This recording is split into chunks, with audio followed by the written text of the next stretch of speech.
So Aqara just released their brand new M3 Hub, an updated version of their previous and popular M2 Hub. And in this video, we'll be comparing the pros and cons to both hubs to see which one is right for you and your smart home. So whether you're thinking about picking up one of these hubs to use with Aqara devices, or if the M3 Hub is worth upgrading to if you currently use the M2 Hub, this video will help you decide which hub to use. The first thing that we'll be comparing is the hardware, and there's some pretty big differences when it comes to design, mounting options, and ports. Starting with the design, the M3 is a little bigger with a new square design compared to a circle on the M2. The M3 Hub is also made of higher quality material. It has this less plasticky feeling than the M2 Hub. For mounting the hubs, both can be freestanding with rubber feet on the bottom, and the M3 can also be mounted on the wall using an included bracket and screws. But cables may hang awkwardly when you mount it, and if you turn the hub upside down so the cables have a cleaner look, the Aqara logo is upside down. So either way, this looks very strange to me. Next up is ports, and the M2 uses an older micro USB for power compared to a modern USB-C on the M3, and both have USB-A on the other end of the power cable. Both hubs support Ethernet for a hardwired and more reliable connection than Wi-Fi, and the M3 Hub now supports Power over Ethernet, or PoE. And this is great for minimizing cables in a network area. So instead of having one cable for power and one cable for internet, you can have one cable that can do both.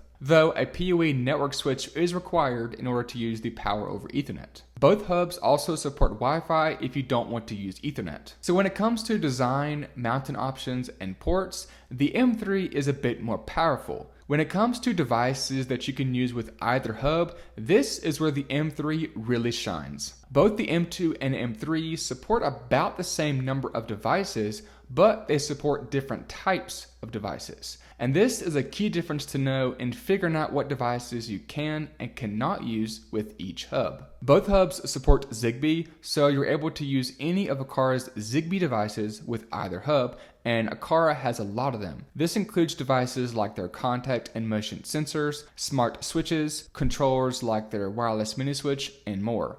The M2 Hub only supports Aqara's Zigbee devices, and not all of Aqara devices support Zigbee. This is where the M3 takes things up a notch by also supporting devices that work with Matter and Thread by being a Thread-board router. Matter allows any device to work with all smart home platforms, including Amazon, Google, Apple Home, and more, right out of the box without using a dedicated hub to get the device into those ecosystems. But a Matter controller is required for each ecosystem you want to use the device in, and IPv6 has to be enabled on your router. Matter-enabled devices do offer more benefits than Zigbee devices, like having a local connection between devices, so devices should respond faster, and devices should be easier to set up among others. Some of Aqara's newer devices, like their contact and motion sensor, support Thread, a technology designed for smart home devices and does require a Thread-board router like the M3 Hub. This also means you're able to connect non-Aqara devices that use Matter or Thread to the M3 Hub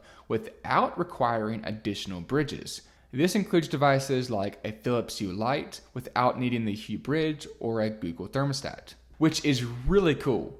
But don't get excited just yet because there's a catch. As of now, only select devices and select device types will work with this hub. Aqara is working on adding more support for more devices, and this is technically a beta feature as well. Now, I personally like having devices connected to their own manufacturer app and or bridge.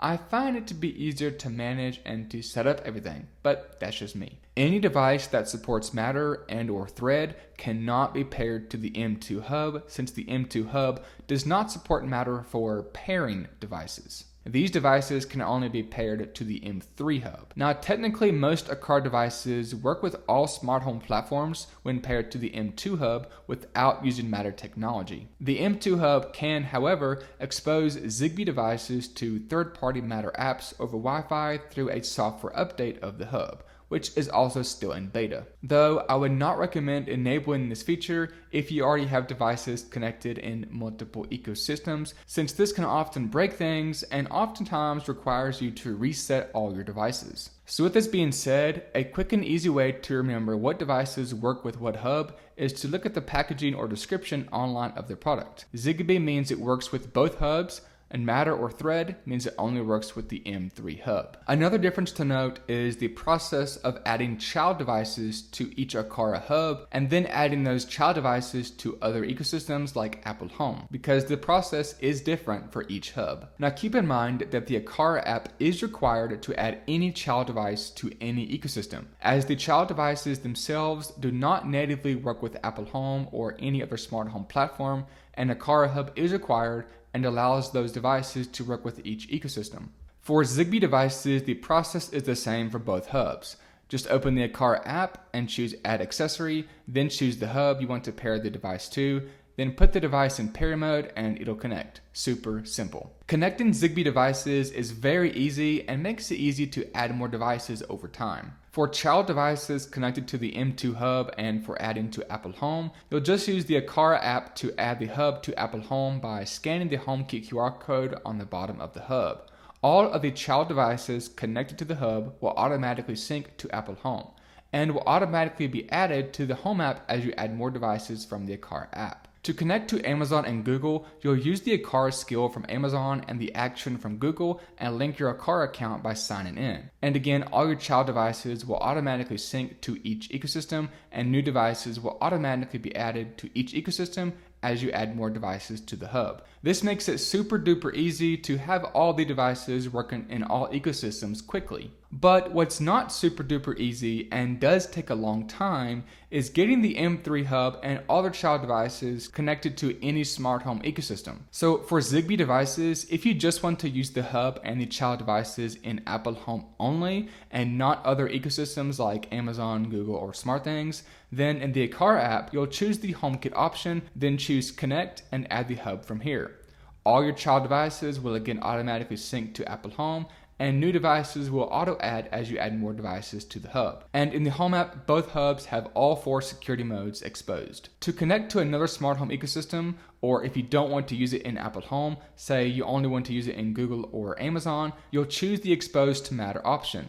Then tap the Matter pairing code and copy it, then paste the code into each ecosystem like Amazon or Google, and it'll add the hub and all the child devices connected to the hub. For adding Matter devices to the M3 hub, things get a bit more complicated. This time, when you choose a Matter-enabled device, you have to scan the Matter QR code, and then it goes through a bunch more steps to set it up. It takes about twice as long. If you just want to use it in Apple Home and not other platforms, or even not in the Aqara app, just scan the Matter code found in the box of the device directly from the Apple Home app. If you want to add this device to other ecosystems later on, then turn on pairing mode and you'll get a Matter code, which you can then paste into other smart home ecosystems. You have to repeat this process for every single Matter device you want to set up, and for each ecosystem you want to set up a device in. And as you can tell, this can be a very tedious and annoying process, especially if some devices take a few tries to get going. Now, I want to be crystal clear here and say that this is not a problem with Aqara devices specifically.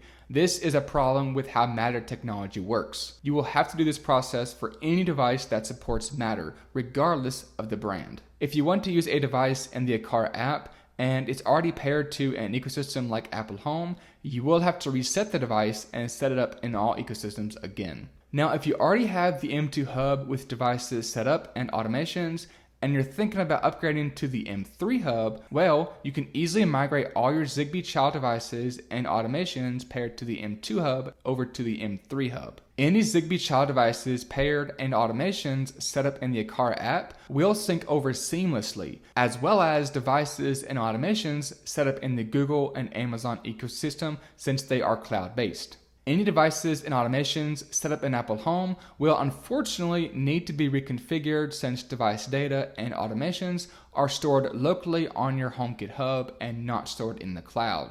This means that if you have everything set up in the Home app the way that you like it and everything is running smoothly, if you do want to upgrade to the M3 hub, it'll essentially remove all those devices and automations from the Apple Home app, and you will manually have to go in and reset up everything. This can be a royal pain if you have a lot of devices and automations set up. Yeah, that's not cool. So if everything is going good for you with the M2 Hub, I would not recommend migrating everything to the M3 Hub. I'm deep into the Apple Home ecosystem, and I don't really want to have to start everything up from scratch. So I'm personally not going to migrate any of my devices over. Let's say you already have the M2 Hub and want to get the M3 to pair Matter or Thread devices to it. Can you have multiple hubs on your network? And the answer is yes, and there's actually some benefits to having both hubs on your network. The M3 will automatically become the main hub over any additional hubs that you may have. Any automations you have set up will automatically go from being stored and ran from the cloud to being stored and ran locally on your network, or what's now called local edge automations. This will allow automations to still run even when the internet is out, which is great.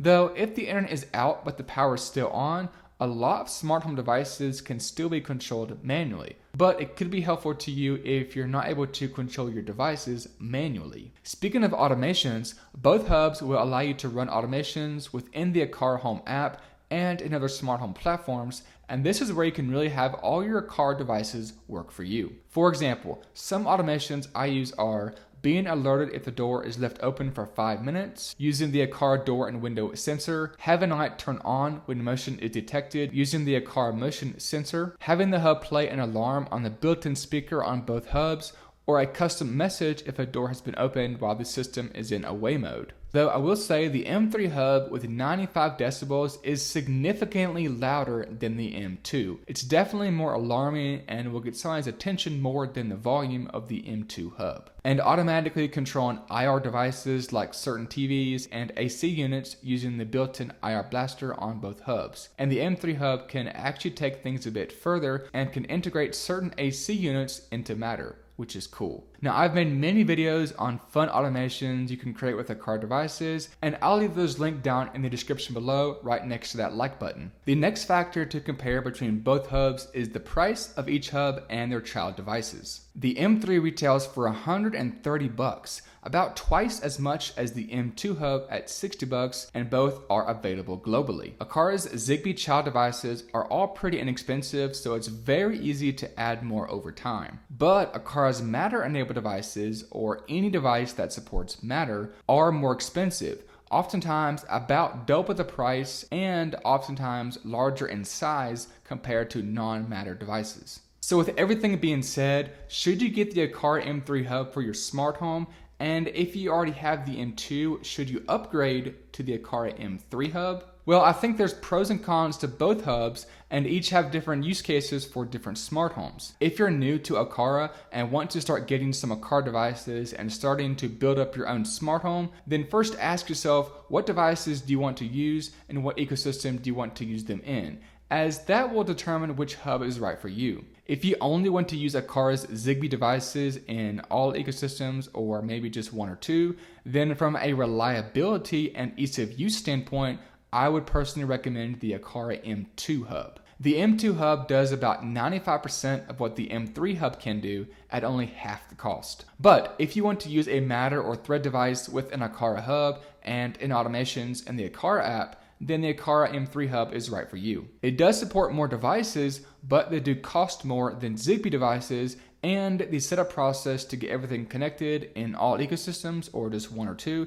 is more complicated and sometimes has more reliability issues. Now let's say that you already have the M2 Hub and you're wondering if the M3 Hub is worth upgrading to. Well, in my opinion, if everything is working great with Aqara's Zigbee devices, I would not upgrade to the Aqara M3 Hub. Yes, the M3 Hub does support the new smart home standard Matter, and would technically be future-proofing your smart home with the latest and greatest technology. But I personally think that Matter is still in an early stage and not as reliable as devices that connect over Zigbee. Though, when the Matter standard is more developed down the road, having the M3 Hub will make you more prepared to add Matter-enabled devices if you want to use them. So with everything being said, which hub do I personally use in my smart home? For me, I've had the M2 for years now, and the extra features of the M3 are not that appealing enough to get me to upgrade. Plus, having to reset up everything in the Home app would be a royal pain, and I just don't want to go through with that. I'm using many of Aqara's Zigbee devices in Apple Home and Amazon, and I love the price point of the devices, and they work great. So to me, it's a if it ain't broke, don't fix it kind of thing. But that's my thoughts on the Aqara M3 Hub. I'd love to know what you guys think down in the comment section below. Thank you so much for watching this video, and I'll see y'all in the next one.